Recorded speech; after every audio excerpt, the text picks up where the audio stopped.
So good morning, everyone. Good morning, David.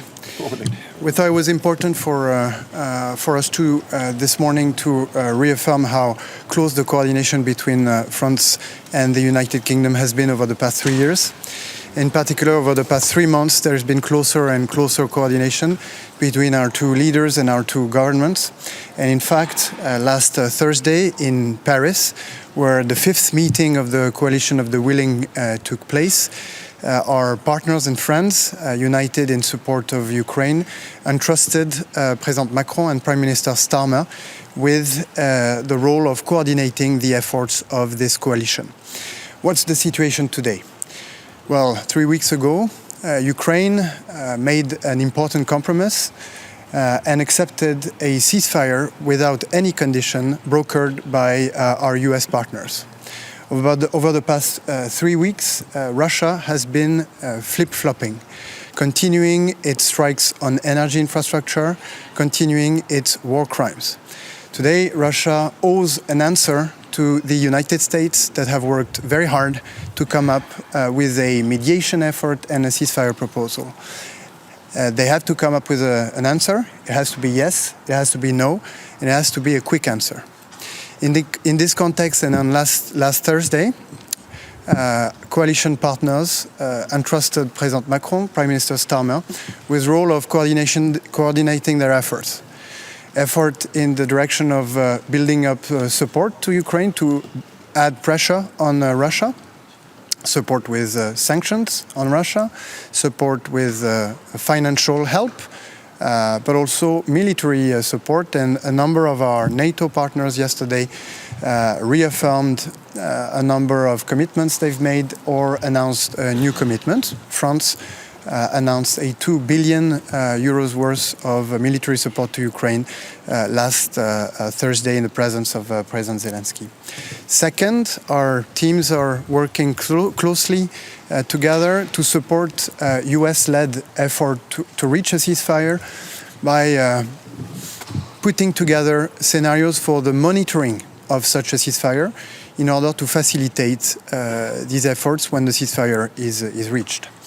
Third, our teams, alongside teams of our colleagues of other coalition countries, are working to prepare for efforts needed to make sure that the peace, whenever it's reached, can be lasting.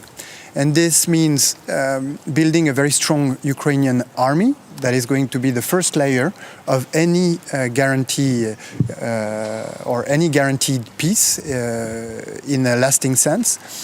And second, there will be at some point need for military capacity or reassurance whenever peace is reached. And this is the reason why our army chiefs will be in Kyiv today in order to advance this work, because our goal is to reach peace and for this peace to be just and to be lasting. David? Thank you. Well, thank you very much, Jean-Noël. It's a testament to the strength of the UK-France relationship that we have been working so closely together over this period. It was 76 years ago that the United Kingdom and France united to form NATO, and today we come together once again to continue and ensure that NATO over this next 76 years is a fairer institution, is a stronger institution, and is an institution that is more lethal as we deal with the threats that face us across the Euro-Atlantic area. We're united as two countries, and we will leave this NATO gathering of foreign ministers more united than we've been for many years in the face of the threats that face us. And of course, we continue to work together, bringing together an alliance of the willing as we focus in on an enduring peace that lasts and keeps the Euro-Atlantic area safe.